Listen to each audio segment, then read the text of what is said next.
Hey everyone, Blade here, and I am so sorry it's been so long since I've updated you all on the status of Shinovi Versus. I didn't expect it to take this long, but a lot of things happened, including wedding preparations, and there were some other things in my life that were having a massive transition that I wasn't allowed to do what I wanted to do, which was make this video before the series came out. I actually tried recording it back in May and a couple times in June, but now I finally have the time to sit down and make it like I want to, so here it goes.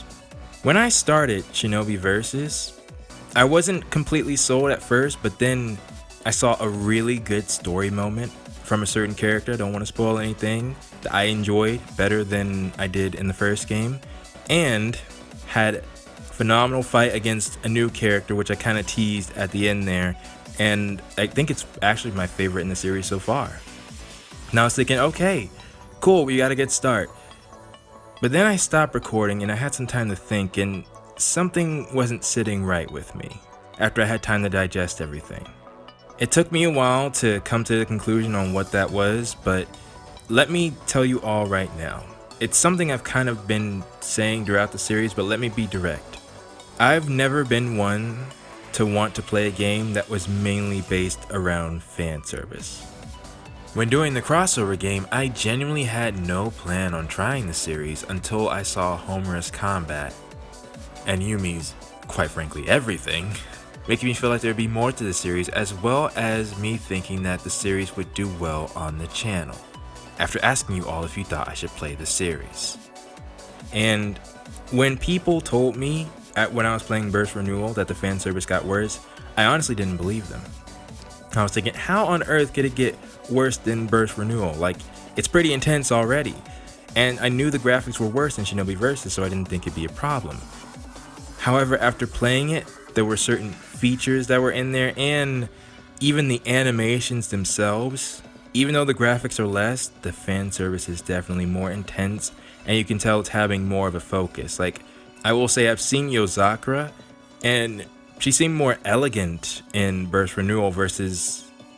It's clear that they're trying to focus on things instead of it being more subtle, I guess. If you can believe me saying that Burst Renewal was subtle, yeah, that's how different or more extreme, I would say, things got in Shinobi Versus. But honestly, it wouldn't have been a problem, I think, if I still had Homura. You see, something about me is that as long as I have characters that I like, I can pretty much get through any game. It's how I was even getting through some of the spin-off games that weren't necessarily my favorite, and I actually still plan on finishing them at some point in time. Well, it's just one left for the Neptunian series, but anyways, as long as the characters that I enjoy are still there, that's all I need, which is why I said at the end of Burst Renewal, as long as Homura's there, I want to play every single game that she's in. However, show the footage. Homura's not here. Not just her, but the whole Team Hebijo in general. And normally, that's not a concern of mine, you know, but I think I've recently started playing Fire Emblem Warriors 3 Hopes, and I knew that a route was better to do first, but I went with a route that I knew that I would enjoy the most, and I'm having a blast. If I was trying to do one of the other two routes first, I think there would have been an issue. If Homura's route existed for me to choose, then I would say, okay, then we'll just switch to Homura. And I know it might not be the ideal way to meet the characters, but it might be the ideal way for me to get into the game. However, it's not here.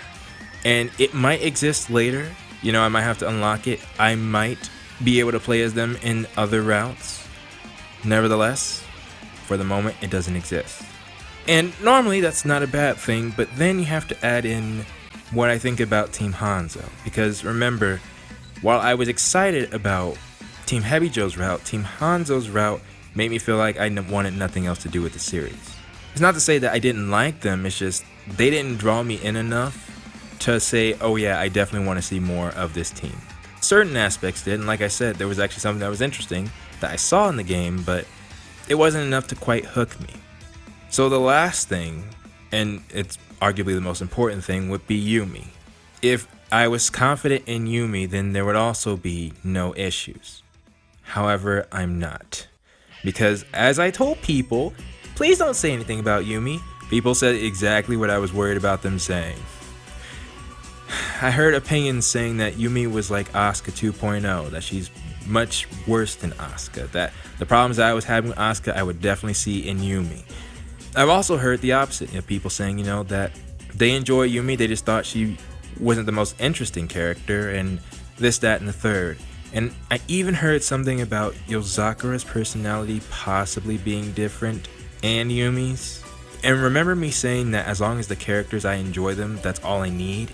On the flip side, that's why whenever I see characters not acting like themselves, I start feeling like there's no point in me continuing with a certain show if the characters will change because of the plot, not because of the story naturally flowing.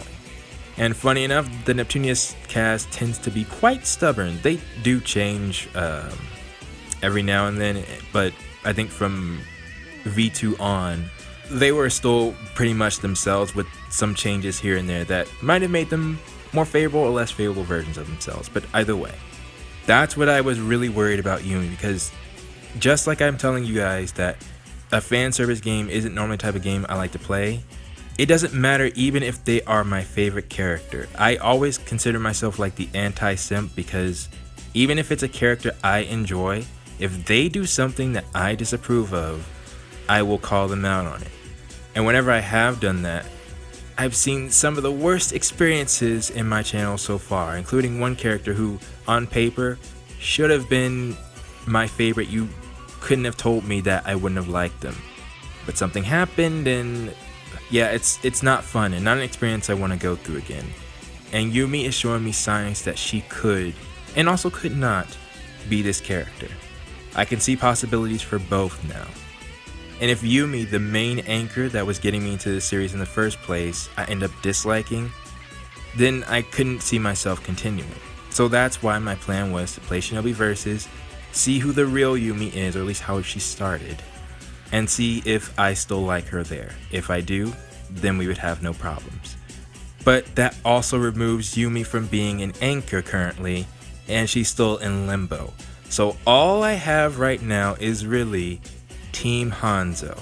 And with just them, with the increase in fan service and some other comments that I was seeing from people saying how they really don't care about the story, which is the exact reason I'm even playing this game in the first place, I wanted to know more about Yumi and Miyabi's team. Otherwise, I could just either A, skip to Estival, or B, just try out the rest of Yumi and Miyabi's team in Burst Renewal and then just say I'm done with the series. Because it's starting to seem like, the reason you would play future games, the reason that you all are interested in it, is my reactions to the fan service. So I'm a bit worried that the game with as little graphics as this, even though I said the fan service is more intense, it's more intense, but without the graphics, there is a noticeable disconnect. So I was thinking that many people wouldn't see it. So with all that combined, because you all were the ones who convinced me to start trying the first game, and seeing how many people were showing up, I was like, okay, we'll continue. Even if I'm not quite sure on things right now, you helped push me through that. And that's basically what I'm saying right now. If I still see that there's a lot of interest in Shinobi Versus, then I'll continue until I've made a good conclusion on Yumi. And that will be the last deciding factor on determining if we go through the rest of the series or not. Because I think, as of right now, the way things are with Yumi and Limbo, me liking Team Heavy Joe, but not too much of a fan of Team Hanzo, it's really like 50-50 at the moment. And seeing the fan service get more extreme makes me think the fan service will definitely get more extreme in Estival, because that's the game people keep mentioning. And if I continue to play these games, which is another thing, then this series will become one of the things that my channel is known for. I don't often play sequel games. The only things I have done on this channel, I think, were Neptunia series and Persona. So if I do this for Senran Kagura as well, then when people are looking up anyone in the games, they can go through, watch all the others, and then next thing you know, when you look up my channel, that will be attached to it.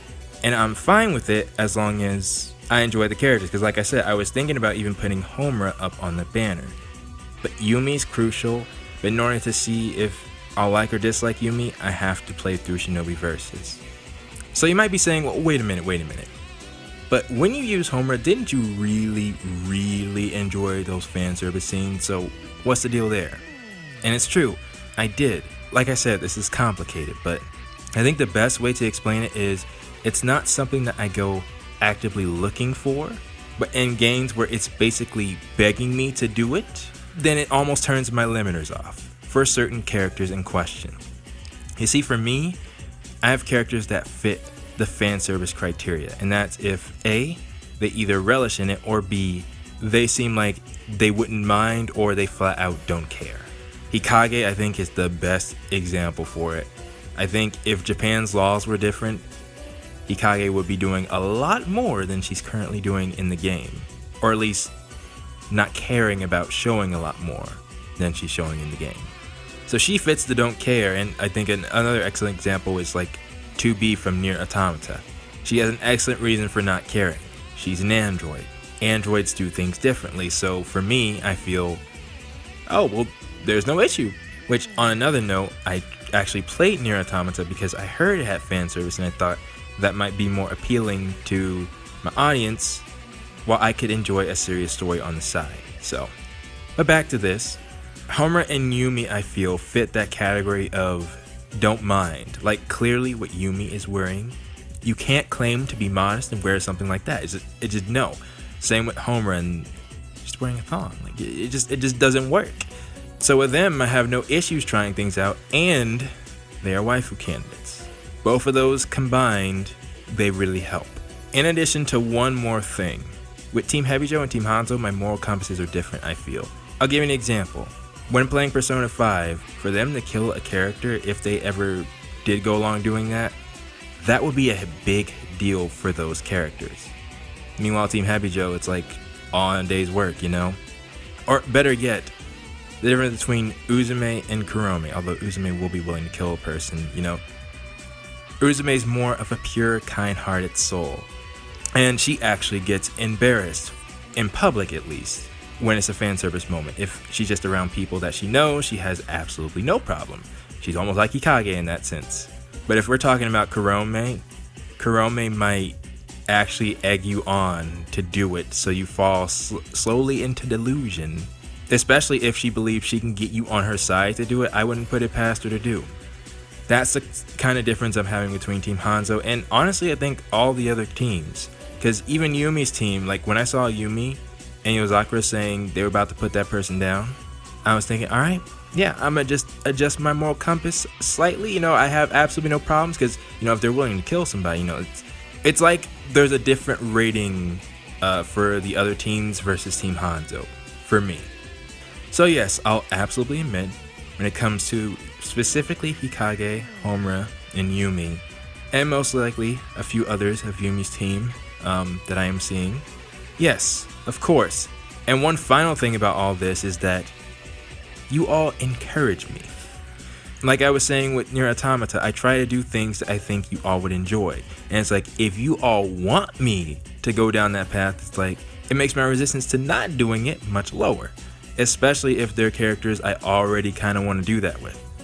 But also notice, once again, I did put up a limit with Homura when it came to that room with the hands, which I'm still not sure on, you know, what exactly goes on with that. But, you know, you can clearly see I had my limits. And then we got to Shinobi Versus, where it seems the overall level of fan service goes higher. The amount of things that I can do seems to go higher.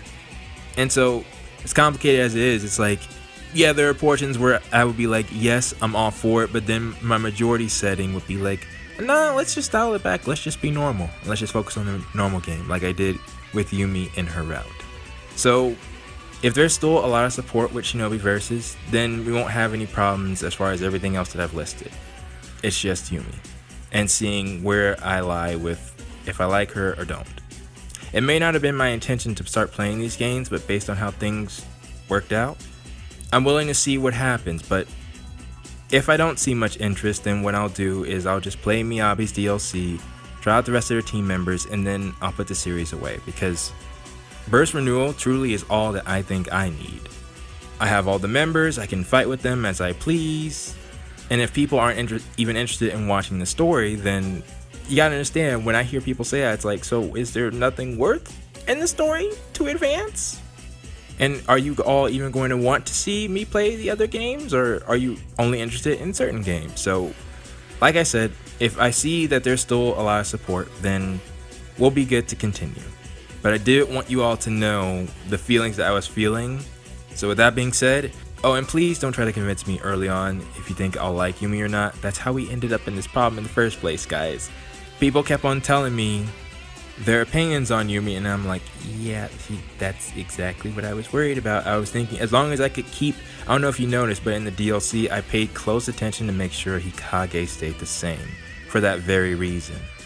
And I was hoping that that would be confirmation that Yumi wouldn't change characters too much, but only I at this point will be able to make that decision. So, with that being said, if there's nothing too alarming in the comments that I need to address, then hopefully by a week from when this video goes out, I'll have started the first episode. And if not, I'll let you guys know if something has changed. But I just really want to make sure that this is something I want to dive into, because it will be something that my channel is known for if I do continue. So, with that being said, please post your thoughts down in the comments below, and I will see you all next time.